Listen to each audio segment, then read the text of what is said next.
ఆ ₹5 ఏమొస్తుందమ్మా? ₹5 శాస్త్రీ బామ్ కొత్త ప్యాక్ వస్తుంది. జలుబు, తలనొప్పి, ఒళ్ళనొప్పులు అన్నిటికీ రిలీఫ్ ఇస్తుంది. గ్రామ సభలను పెట్టారు. గతంలో ప్రజా దర్బార్లను పెట్టారు. గతంలో అధికారులు ఇళ్లలోకి ప్రతి ఇంట సర్వే చేసి 3-4 సందర్భాలలో అధికారులు ప్రజాప్రతినిధులు గ్రామాలకు పోవడం జరిగింది. మొన్న కలెక్టర్లతో మీటింగ్ పెట్టి రేవంత్ రెడ్డి గారు కలెక్టర్లకు ఆదేశాలు ఇవ్వడం. రేషన్ కార్డు, రైతు బంధు, రైతు భరోసా, కూలి వాళ్ళకు కూడా 12,000 ఇవ్వాలి, 6,000 ఇవ్వాలి. రివ్యూ మీటింగ్ లో క్లారిటీ వచ్చింది. బయటకు వచ్చి ప్రెస్ మీటింగ్ లో కూడా చెప్పారు. ఈ గ్రామ సభలు పెట్టి మొత్తం డిస్ట్రిబ్యూషన్ చేయాలని డిసైడ్ చేశారు. గ్రామ సభలో ఆమోదం ఉండాలని ఇచ్చేయాలని చెప్పారు.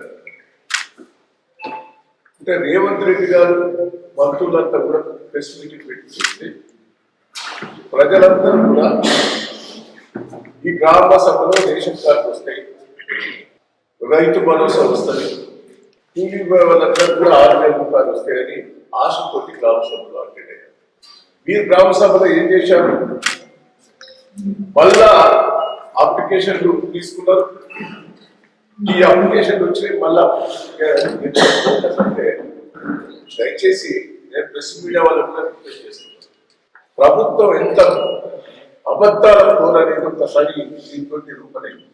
అంటే ఇది మాకు తెలిసింది ఏంటంటే స్థానిక ఎన్నికలకు ఇదొక అబద్ధాలతోటి ప్రజలకు ఇచ్చేస్తాను అని చెప్పి మోసం చేసేందుకు ఈ గ్రామ సభ పెట్టారు.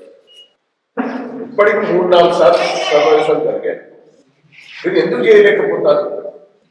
రైతు భరోసాలో సంవత్సరం ఎక్కువ 15,000 ఇస్తున్నారు, 12,000 అన్నారు, 6,000 ఇస్తా అని చెప్పాము. మరి కేసీఆర్ గారు ఉన్నప్పుడు పొలం దున్నకు ముందే 4,000 ముందే రైతు బంధు పడింది. ఇలా నాటేసుకున్నారు, కలుపు తీసుకున్నారు, కొద్ది కోతలు కూడా వచ్చింది. అంటే ఇంత మోసం అంటే రైతుకు పెట్టుబడి ఎప్పుడు అవసరం? నువ్వు సంవత్సరం ఖర్చు చేసావు, ఇస్తాననేది మోసం చేశావు. తెలంగాణ ప్రజలను మభ్యపెట్టి అమలు కాని 420 హామీలు ఇచ్చి 6 గ్యారెంటీలతో ప్రభుత్వం చేపట్టిన తర్వాత 11 నెలల నుంచి కాలయాపన చేస్తున్నారు. వాళ్ళు ఇచ్చినటువంటి సంక్షేమ పథకాలు కొరకు దరఖాస్తు చేసుకోవాలని చెప్పి సర్వేల పేరిట, దరఖాస్తుల పేరిట, గ్రామ సభల పేరిట, వార్డ్ సభల పేరిట కాలయాపన చేస్తూ లబ్ధిదారులందరూ కూడా ఎంతో నమ్మకంతోని, ఆశతోని వాళ్ళు చెప్పినప్పుడల్లా కూలీనాలు చేసుకుంటే వాళ్ళందరూ కూడా కూలీలకు పోకుండా సర్వేలకు హాజరై, సభలకు హాజరై నిరాశ నిస్పృహతోని కాంగ్రెస్ నాయకులను ప్రశ్నిస్తుంటే వారికి జవాబు చెప్పలేని స్థితిలో మంత్రులు, శాసనసభ్యులందరూ కూడా అధికారుల పైన నిన్న మొన్న చూసినాం. 4 రోజుల నుంచి గ్రామ సభ జరుగుతుంటే కలెక్టర్లను దూషించడం. పాపం ఇక్కడ చేసిపోయినటువంటి ఎమ్మెల్యే సత్పతి గారు ఒక బ్రహ్మాండమైనటువంటి ఆఫీసర్, చాలా మంచి పేరు గడించింది.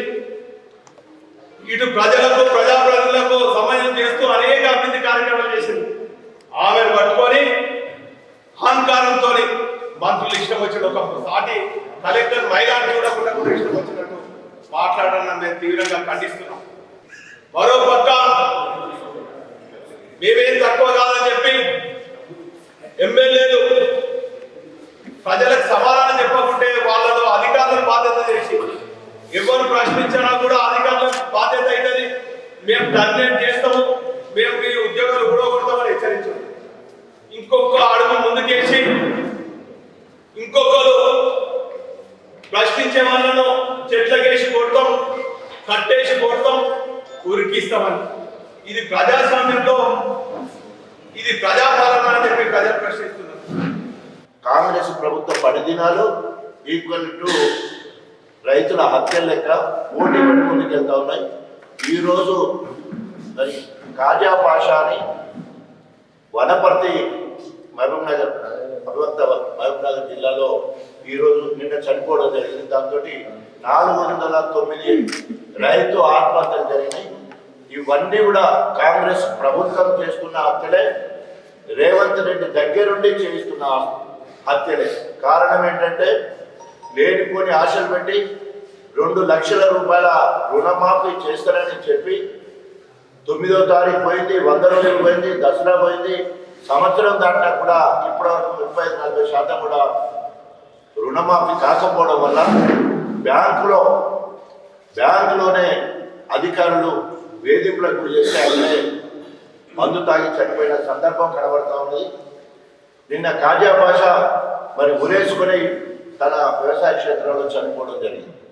ఇవన్నీ కూడా రైతులకు లేనిపోని ఆశలు పెట్టి కేసీఆర్ గారు రైతు బంధు పేరు మీద 10,000 దాదాపు 73,000 కోట్ల రూపాయలు రైతు బంధు పేరు మీద, రైతు రుణమాఫీ కింద దాదాపు 30,000 మొత్తం కలిస్తే 1,00,000 కోట్ల రూపాయలు కేసీఆర్ గారు డైరెక్ట్ గా ఖాతాలో వేస్తే ఈ రోజు వరకు మోసపూరిత వాగ్దానాలు చేసి రైతుల ఆత్మహత్యలకు కారణం అవుతా ఉంది మరి రేవంత్ ప్రభుత్వం.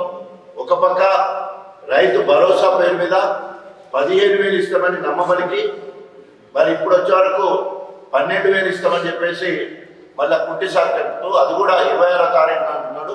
దాన్ని కూడా అతి లేదు గతి లేదు. ఎందుకంటే ఒక్కొక్క రైతుకు 1 ఎకరానికి పోయిన వేసంగిలో 2,500 అప్పు, వానకాలము 7,500, ఇప్పుడు 7,500, మొత్తం 17,500 రూపాయలు 1 ఎకరాకి ఇవ్వాల్సి ఉంది. గత వారం రోజులుగా తెలంగాణ రాష్ట్రంలో జరుగుతున్నటువంటి ప్రజాపాలన కాంగ్రెస్ పార్టీ ప్రభుత్వం నిర్వహించేటువంటి గ్రామ సభలు పూర్తి అటర్లీ ఫ్లాప్ అయింది.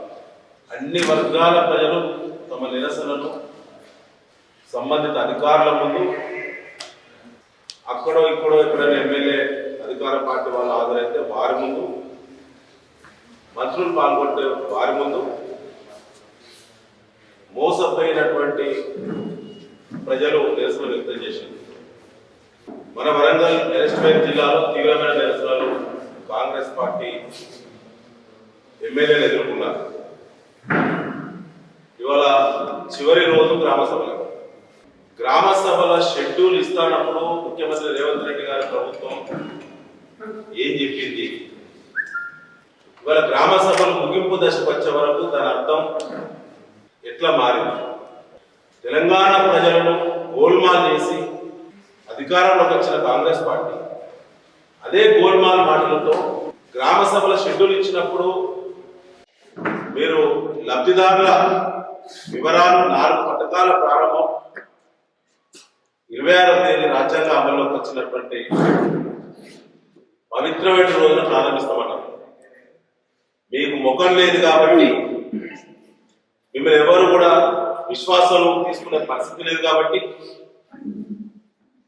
మీరు ఓట్లేసిళ్ళు, దేవుళ్ళ మీద ఓట్లేసిళ్ళు, చివరికి రాజ్యాంగం అమల్లోకి వచ్చిన పవిత్రమైన దినాన్ని కూడా మీ పాపపు అబద్ధపు మోసపూరితమైనటువంటి హామీలను కేంద్రం చేసే ప్రయత్నం చేసిన గతంలోనే టీఆర్ఎస్ పార్టీ ప్రకటించింది. ఇవాళ అదే నిజం.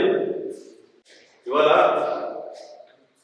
మీరు గ్రామ సభలు ప్రారంభిస్తున్నప్పుడు లబ్ధిదారుల ఆమోదం గ్రామ సభల్లో తీసుకుంటామన్నారు. ఈ రాష్ట్రంలో ఒక్క లబ్ధిదారుడైనా ఇప్పటి వరకు సెలెక్ట్ చేసిన రైతు భరోసా విషయంలో, ఇందిరమ్మ ఇళ్ల విషయంలో, రేషన్ కార్డు పంపిణీ విషయంలో, దాంతో పాటుగా ప్రతి వ్యవసాయ కూలికి 12,000 రూపాయలు ఇచ్చే విషయంలో, ఈ 4టికి రేపే ప్రారంభం ఉన్నారు కదా. ఇప్పటి వరకు ఒక గ్రామ సభలో కూడా ఒక లబ్ధిదారుడు సెలెక్ట్ కాలే కదా. చీఫ్ సెక్రటరీ గారు ఇచ్చిన ఉత్తర్వులు ఏమున్నాయి? లబ్ధిదారులను వివరాలను ఎంక్వైరీ చేసి గ్రామ సభలో ఆమోదించాలని మీరు ఇచ్చారు ఆర్డర్స్. కాంగ్రెస్ పార్టీకి ఈ పట్టణానికి సంబంధించినటువంటి మంత్రి కొండ సురేఖ గారికి మేము ఇవాళ అడుగుతున్నాం. ఈరోజు ఈ పట్టణంలో ఉన్నటువంటి మంత్రి గ్రామ సభలకు హాజరు కాదు, ఎక్కడో తూతూరు మంత్రంగా తెలియబడుతుంది. ప్రజా సమస్యలు అవసరం లేవు. అదేవిధంగా గుమస్తాలను పెట్టుకుని నడిపేటువంటి సంస్కృతి కొత్త నిర్వచనం తీసుకొచ్చినటువంటి చరిత్ర వీరిది. ప్రజలు గమనిస్తున్నారు. ప్రజలకు ఏం చెప్పారు మీరు? ప్రజలకు అందుబాటులో ఉంటాం, మేము క్యాంప్ ఆఫీస్ లో ఉంటాం, అన్ని రకాలుగా ప్రజలకు వసతులు ఏర్పాటు చేస్తాం, అన్ని మేము చూసుకుంటామని చెప్పారు. ఏం చెప్పారు? చెప్పింది ఒక్కటన్నా నిలబడ్డారా? ఈ రోజు వరంగల్లో డెవలప్మెంట్ అంతా కూడా తెలంగాణ రాష్ట్ర ప్రభుత్వం కేసీఆర్ గారు ఇచ్చినటువంటి అభివృద్ధి నిధులతోనే మళ్ళీ కొబ్బరికాయలు కొట్టి వాళ్ళు కాలం గడుపుతున్నారు. ఈ రోజు గ్రామ సభలలో రాష్ట్రం అంతా కూడా సమీకృతం చేసి చూస్తే అప్లికేషన్ ఫామ్స్ కూడా 500 రూపాయలకు అమ్ముకుంటున్నారు. ఎమ్మెల్యేలు వాళ్ళ యొక్క ఎమ్మెల్యేలు తరపుకొట్టినటువంటి సందర్భం ఉన్నది. అదేవిధంగా నిలదీసిన వాళ్ళను పోలీసులను పెట్టి తరపు కొడుతున్నారు. మరి ఈ రోజు మేము సూటిగా అడుగుతున్నాం, గ్రామ సభలలో ప్రజలకు ఎంతమంది దాని అవసరాలు ఉన్నాయి, మీరు ఎంతమందికి ఇస్తున్నారు? ఆ లెక్కలేదు. మీరికేలో ఒక బదనాం రేషన్ కార్డ్స్ మేమే ఇస్తున్నామని 90 లక్షల మందికి తెలంగాణ రాష్ట్ర ప్రభుత్వం కేసీఆర్ గారి నాయకత్వాన రేషన్ కార్డు ఇవ్వడం జరిగింది. మేము మొన్న కూడా ఒక డిబేట్ లో చెప్పడం జరిగింది. ఏదైతే 1,10 లక్షలు ఉన్నటువంటి కుటుంబాలు ఉన్నాయో, ఈ రాష్ట్రంలో 20 లక్షల మంది కుటుంబాలే ధనికులు, 90 లక్షల మంది పేదలని కూడా ఒక ప్రశ్నకు రావడం జరిగింది. కారణం మనీ సర్క్యులేషన్ లేదు, మనీ దొరకడం లేదు, నానా అవస్థ పడుతున్నారు. 6 నెలలైతే నీ పథకాలు దేవుడు ఎరుగు, ప్రజలు ఆకలి కేకలతోటి తేలబడకుంటే ఈ ప్రభుత్వం ఏ విధంగా ముందుకు పోతుందో ప్రజలే దానికి సమాధానం చెప్తారని కూడా ఈ సందర్భంగా చెప్పడం